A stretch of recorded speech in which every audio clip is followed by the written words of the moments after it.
Working a call list in KettleiQ.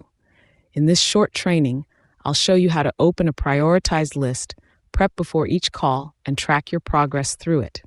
Let's take a look. You'll find this under CRM, Call Lists from your dashboard.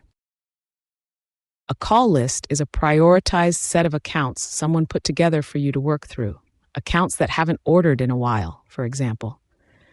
Each list shows its name, type, and status, so you know what you're picking up. Open a list to see the accounts on it, usually in the order you should call them.